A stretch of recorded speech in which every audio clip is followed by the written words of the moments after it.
Good morning everyone, welcome to knowledge account. আমি কুন্তল মহিন্দার তোমাদের সাথে 14th জানুয়ারি 2024 এর ডেইলি কারেন্ট অ্যাফেয়ার্স নিয়ে ডিসকাস করব উইথ স্ট্র্যাটেজিকে। দেখো, আজকে নলেজ অ্যাকাউন্ট অফিসিয়াল অ্যাপে তোমাদের দুটো মক টেস্ট রয়েছে, সম্পূর্ণ ফ্রিতে তোমরা এই মক টেস্টগুলো দিতে পারবে এবং দুটোই ফুল লেন্থ মক টেস্ট। একটা ওয়েস্ট বেঙ্গল ফুড এসআই এর জন্য, যেটা তোমাদের 6টা থেকে স্টার্ট হচ্ছে এবং শেষ হচ্ছে 11টা, এর মধ্যে তোমাদের এক্সামটা দিতে হবে। নলেজ অ্যাকাউন্ট অফিসিয়াল অ্যাপে এই মক টেস্টটা হবে, যে অ্যাপের লিঙ্ক ডিসক্রিপশন বক্সে আছে। আর একটা হচ্ছে কেপিএসআই সার্জেন্ট 2024-এর জন্য ফুল লেন্থ মক টেস্ট, এটাও তোমরা নলেজ অ্যাকাউন্ট অফিসিয়াল অ্যাপেই দিতে পারবে। তোমাদের টোটাল 6টা মক টেস্ট এখানে নেওয়া হবে সম্পূর্ণ বিনামূল্যে। তার প্রথম মক টেস্টটা আগামীকাল হচ্ছে, এটাও 6টা থেকে তোমাদের স্টার্ট হচ্ছে। 6টা থেকে তোমরা এটা যতক্ষণ খুশি মক টেস্টটা দিতে পারবে। তো নলেজ অ্যাকাউন্ট অফিসিয়াল অ্যাপটা ডিসক্রিপশন বক্স থেকে গিয়ে ডাউনলোড করে নিজেদের নাম আর মোবাইল নাম্বার দিয়ে ফ্রি রেজিস্টার করে নাও, তাহলেই সবাই এটা সম্পূর্ণ ফ্রিতে মক টেস্টগুলো দিতে পারবে।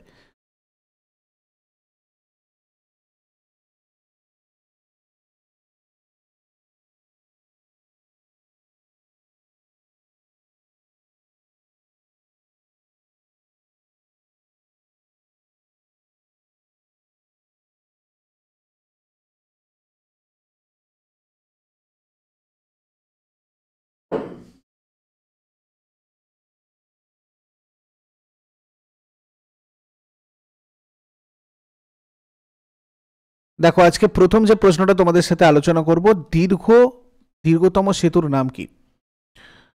মানে ভারতের দীর্ঘতম সেতুর নাম কি? What is the name of the longest bridge in India? ভারতের দীর্ঘতম সেতুর নাম হচ্ছে অটল বিহারী বাজপেয়ী সেউরি নাভা সেবা অটল সেতু। দেখো, এটা সম্পর্কে আজকে ডিটেলস দেখবো, অনেক ইম্পর্টেন্ট। এটা হচ্ছে সেই সেতুটা, অটল সেতু। দেখতে পাচ্ছ কোন জায়গা থেকে কত দূর পর্যন্ত। এবার দেখো এটার সম্পর্কে ডিটেলস। অটল সেতুর দৈর্ঘ্য, দেখো মুম্বাই ট্রান্স হারবার লিঙ্ক এর বর্তমান নাম অটল বিহারী বাজপেয়ী সেওয়ারি নাভা সেবা অটল সেতু। 2016 সালের ডিসেম্বরে এই সেতুর ভিত্তিপ্রস্তর স্থাপন করেছিলেন প্রধানমন্ত্রী নরেন্দ্র মোদী। 12ই জানুয়ারি এটা উদ্বোধন করলেন। 17,840 কোটি টাকারও বেশি ব্যয়ে এই অটল সেতুটা তৈরি করা হয়েছে। এটা মুম্বাই আন্তর্জাতিক বিমানবন্দর আর নভি মুম্বাই আন্তর্জাতিক বিমানবন্দরের সাথে সংযোগ প্রদান করে। পুনে, গোয়া, দক্ষিণ ভারতে যাতায়াতের সময়ও কমিয়ে দেবে এই সেতুটা। মুম্বাই বন্দর আর জওহরলাল নেহেরু বন্দরের মধ্যে সংযোগ রক্ষা করবে। বাণিজ্যিক আর অর্থনৈতিক সুবিধার জন্যই মুম্বাই আর নভি মুম্বাইয়ের মধ্যে দূরত্ব কমাতে, যাতে কম সময় একটা জায়গা থেকে আরেকটা জায়গায় যাওয়া যায়, তার জন্য সমুদ্রের উপর এই সেতুটা নির্মাণের পরিকল্পনা নিয়েছিল কেন্দ্রীয় সরকার। 2016 সালের ডিসেম্বর মাসে সেতুটার ভিত্তিপ্রস্তর স্থাপন করেছিলেন প্রধানমন্ত্রী নরেন্দ্র মোদী। এই সেতুটা প্রায় 21.8 কিলোমিটার দীর্ঘ এবং 6টা লেনের একটা সেতু।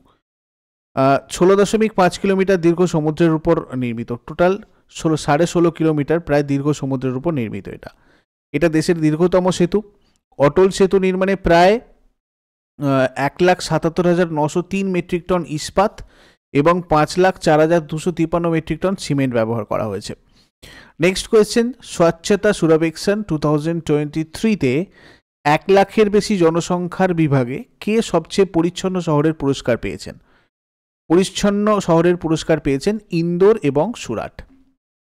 দেখো, ইন্দোর আর সুরাট স্বচ্ছ সার্বেক্ষণ অ্যাওয়ার্ড 2023-এ 1 লাখের বেশি জনসংখ্যার বিভাগে দেশের সবচেয়ে পরিচ্ছন্ন শহরের পুরস্কার পেয়েছে। ইন্দোর এটা নিয়ে টানা 7বার এই পুরস্কার পেল। এই বিভাগে তৃতীয় স্থান নিয়েছে নভি মুম্বাই। মেঘালয়ের শিলং, সেই সাথে বিহারের খাগড়িয়া, সীতামরহিও পরিচ্ছন্নতার র্যাঙ্কিংয়ে খারাপ অবস্থানে রয়েছে। রাষ্ট্রপতি দ্রৌপদী মুর্মু নিউ দিল্লির ভারত মণ্ডপমে স্বচ্ছ সার্বেক্ষণ 2023 অ্যাওয়ার্ড প্রদান করেছেন। দেখো, লিস্ট আমি তোমাদের এখানে দিয়েছি। 1 নম্বরে রয়েছে ইন্দোর টানা 7বারের জন্য, তার সাথে সুরাট আছে এবারে। 2 নম্বরটা নয়, 3 নম্বর হচ্ছে নভি মুম্বাই, 4 নম্বরে বিশাখাপত্তনম, 5 নম্বরে ভোপাল, 6 নম্বরে বিজয়ওয়াড়া, 7 নম্বরে এনডিএমসি, তিরুপতি রয়েছে তোমার 8 নম্বরে, 9 নম্বরে গ্রেটার হায়দ্রাবাদ আর 10 নম্বরে রয়েছে পুনে। টপ 10 লিস্ট এখানে তোমাদের দিয়েছি। মহারাষ্ট্র, মধ্যপ্রদেশ আর ছত্তিশগড় ভারতের সবচেয়ে পরিচ্ছন্ন রাজ্য হিসেবে স্বীকৃতি পেয়েছে, এটা নোট করবে। আর অরুণাচল প্রদেশ, মিজোরাম, রাজস্থান আর নাগাল্যান্ড সবচেয়ে কম পরিচ্ছন্ন রাজ্য হিসাবে স্বীকৃতি পেয়েছে। নেক্সট, ভারতীয় নৌবাহিনীর বহুজাতিক মহড়া মিলন 24 কোথায় আয়োজিত হবে? মিলন 24 এটা ভারতীয় নৌবাহিনীর একটা মাল্টি ন্যাশনাল হচ্ছে তোমার মানে এক্সারসাইজ, যেটা বিশাখাপত্তনমে হচ্ছে। ঠিক আছে, ভারতীয় নৌবাহিনীর বহুজাতিক মহড়া মিলন 24 19 থেকে 27 ফেব্রুয়ারি 2024 বিশাখাপত্তনমে এটা অনুষ্ঠিত হবে। এর আগের 11th এডিশন ছিল ইস্টার্ন নেভাল কমান্ডের অধীনে বিশাখাপত্তনমে ফেব্রুয়ারি মার্চ 2022 পরিচালিত হয়েছিল, মার্চ 22। কেমন মিলন একটা দ্বিবার্ষিক বহুজাতিক নৌ বাহিনী, মানে এটা 2022 হয়েছিল বা 2024 হবে, 2 বছর ছাড়া ছাড়া এটা হয়। নেক্সট হচ্ছে হুন্ডাই মোটর ইন্ডিয়ার ব্র্যান্ড অ্যাম্বাসাডার হিসেবে সম্প্রতি কে নিযুক্ত হয়েছেন? হুন্ডাই মোটর ইন্ডিয়ার ব্র্যান্ড অ্যাম্বাসাডার হচ্ছেন দীপিকা পাড়ুকোন। দীপিকা পাড়ুকোন হুন্ডাই মোটরের ব্র্যান্ড অ্যাম্বাসাডার হয়েছেন। এটা প্রতিষ্ঠিত হয়েছিল 1996-এ হুন্ডাই মোটর। হেডকোয়ার্টার গুরুগ্রামে রয়েছে, আর এমডি সিও রয়েছেন উনসুকিম, সিওও রয়েছেন তরুণ গর্গ। নেক্সট, জাগ্রেব ওপেন 2024 কুস্তি টুর্নামেন্টে কোন ভারতীয় 57 কেজি ক্যাটাগরিতে স্বর্ণপদক জিতেছে? জাগ্রেব ওপেন 2024 কুস্তি টুর্নামেন্টে আমান শেহরাওয়াত, ইনি 57 কেজি ক্যাটাগরিতে স্বর্ণপদক জিতেছেন।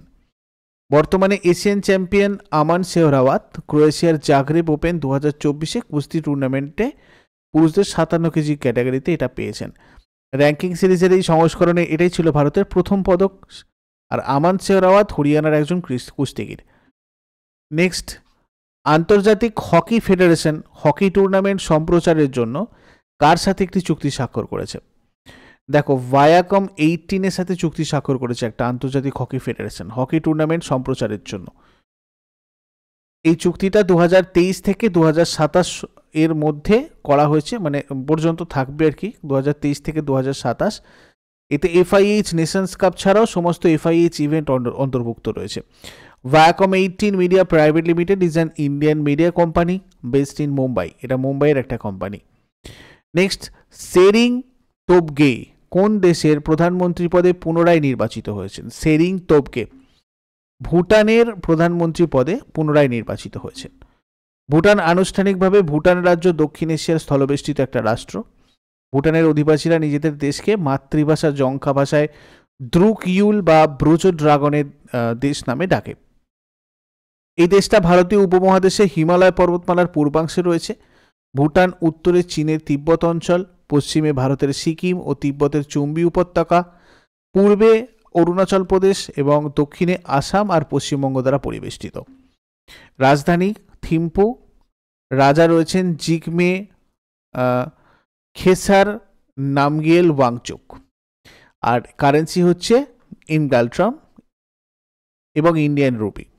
প্রতিরক্ষা মন্ত্রকের অ্যাডিশনাল সেক্রেটারি এবং ডিরেক্টর জেনারেল হিসাবে কেন্দ্রীয় সরকার কাকে নিযুক্ত করেছে? সমীর কুমার সিনহাকে নিযুক্ত করেছে অ্যাডিশনাল সেক্রেটারি এবং ডিরেক্টর জেনারেল হিসাবে। কেন্দ্রীয় সরকার আসাম মেঘালয় ক্যাডারের 1994 ব্যাচের IAS অফিসার সমীর কুমার সিনহাকে প্রতিরক্ষা মন্ত্রকের অতিরিক্ত সচিব এবং ডিরেক্টর জেনারেলের গুরুত্বপূর্ণ পদে নিযুক্ত করেছে। নেক্সট, 27তম জাতীয় যুব দিবস পালন করা হয়েছে কোন শহরে? 27তম জাতীয় যুব দিবস পালন করা হয়েছে নাসিকে। এবারে আমাদের বিবেকানন্দর জন্মদিন আমরা জানি এই জাতীয় যুব উৎসব পালন করা হয়। এই দিনটা উপলক্ষে স্বামী বিবেকানন্দের দার্শনিকতা, চিন্তাশীল বিষয়গুলোকে তুলে ধরা হয়, যেটা যুব সমাজকে উন্নয়নের পথ দেখায়। ন্যাশনাল ইউথ ডে 2024-এর theme it's all in the mind. 12 জানুয়ারি জাতীয় যুব উৎসবের উদ্বোধন করেছেন প্রধানমন্ত্রী নরেন্দ্র মোদী। এবছর 27th এডিশন ছিল। এটা অনুষ্ঠিত হবে মহারাষ্ট্রের নাসিকে। আর এবছরের থিম ছিল মাই ভারত বিকশিত Bharat @2047 by the youth for the youth. সম্প্রতি প্রয়াত উস্তাদ রশিদ খান কে ছিলেন? উস্তাদ রশিদ খান ইনি ছিলেন একজন সঙ্গীত শিল্পী যিনি রিসেন্টলি মারা গেছেন। মৃত্যুকালীন এর বয়স হয়েছিল 55 বছর। উস্তাদ রশিদ খান ক্লাসিক্যাল সঙ্গীত শিল্পী ছিলেন একজন। নেক্সট, কোন দেশের বিজ্ঞানীরা সয়েল তৈরি করেন যেটা উদ্ভিদের বৃদ্ধিকে ত্বরান্বিত করে? রিসেন্টলি সুইডেন এটা করেছে। দেখো, লিঙ্কোপিং ইউনিভার্সিটি ইন সুইডেনের একটা ইউনিভার্সিটি যেটার নাম লিঙ্কোপিং ইউনিভার্সিটি, তো সেখানকার সায়েন্টিস্টরা have unveiled the electrically conductive soil, এক ধরনের ইলেকট্রিক্যালি কন্ডাক্টিভ সয়েল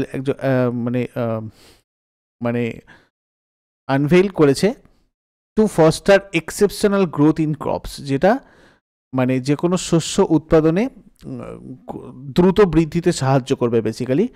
বিশেষ করে বার্লি সিডিংস দেখা যাচ্ছে যে প্রায় 15 দিনে 50% গ্রোথ হবে আর কি, ঠিক আছে, বার্লি সিডগুলোর। তো এটা রিসেন্টলি করেছে সুইডেন।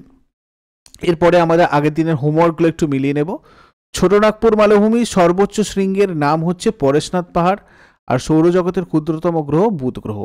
আজকে তোমাদের জন্য প্রশ্ন থাকবে, সূর্য কিরণ ভারত আর কোন দেশের মধ্যে একটি যৌথ সামরিক মহড়া, এবং কার রাজত্বে হুনরা ভারত আক্রমণ করেছিল? এই দুটো প্রশ্নের উত্তর আজকে তোমরা আমাকে কমেন্ট বক্সে জানাও। চট করে আগের দিনেরগুলো কুইক রিভাইজ করে নেব, যারা যারা লাইভে রয়েছে অ্যান্সার করার চেষ্টা করবে। 12 জানুয়ারি 2024 এর কোয়েশ্চেন্স আমাদের কি কি ছিল দেখো। রাজীব কুমার কোন রাজ্যের নতুন ডিজিপি পদে নিযুক্ত হয়েছেন? পশ্চিমবঙ্গের নতুন ডিজিপি পদে নিযুক্ত হয়েছেন রাজীব কুমার। ভারতীয় অলিম্পিক অ্যাসোসিয়েশনের চিফ এক্সিকিউটিভ অফিসার পদে কে নিযুক্ত হয়েছেন? রঘুরাম আয়ার। চীন কোন রকেটের মাধ্যমে আইনস্টাইন প্রোব স্যাটেলাইট উৎক্ষেপণ করেছে? Long March 2C rocket. Inland waterways development council এর প্রথম সভা কোথায় অনুষ্ঠিত হয়েছে? কলকাতা। বায়ু নামে ভারতের প্রথম 100% electric bike taxi service launch করেছে কে? আসাম। এশিয়ান ডেভেলপমেন্ট ব্যাংকের এক্সিকিউটিভ ডিরেক্টর পদে কে নিযুক্ত হয়েছেন? বিকাশশীল। কোন টাইগার রিজার্ভ ভারতে প্রথম ডার্ক স্কাই পার্ক খেতাব পেয়েছে? Pench tiger reserve. কোন রাজ্যে ভারতে প্রথম সমস্ত দুর্ঘটনাপ্রবণ এলাকাগুলির ম্যাপ রিলিজ করেছে? Punjab. Securities and exchange board of India SEBI এর এক্সিকিউটিভ ডিরেক্টর পদে নিযুক্ত হয়েছেন কে? জি রামমোহন রাও। পোল্যান্ডকে পরাজিত করে ইউনাইটেড কাপ 2024 জিতেছে কে? জার্মানি। এগুলো ছিল তোমাদের আগের দিনের প্রশ্ন। ইউজফুল বলে মনে হলে অবশ্যই সবাই লাইক করো এবং কমেন্ট করে তোমাদের ফিডব্যাক জানাও, যাতে করে আমরা তোমাদের জন্য এই ডেলি কারেন্ট অ্যাফেয়ার্সের সেশন আরও বেটার করতে পারি। এবং বন্ধুদের সাথে অবশ্যই শেয়ার করে আমাদেরকে সাপোর্ট করো। যারা নতুন রয়েছে আমাদের চ্যানেলটাকে সাবস্ক্রাইব করে বেল আইকন প্রেস করে অলে ক্লিক করে রাখো, তাহলে তোমরা ডেলি কারেন্ট অ্যাফেয়ার্সের ভিডিও প্রতিদিন সকাল 6টার সময় আপডেটেড নোটিফিকেশানটা পাবে। এটা ছাড়াও আমাদের যে অন্যান্য জিকের ক্লাসগুলো হচ্ছে সেগুলোর নোটিফিকেশানও তোমাদের কাছে ঠিকঠাক সময় চলে যাবে। Thank you so much. Next ক্লাসে আবার সবার সাথে কথা হচ্ছে। সবাই খুব ভালো থেকো, সুস্থ থেকো। Have a great day.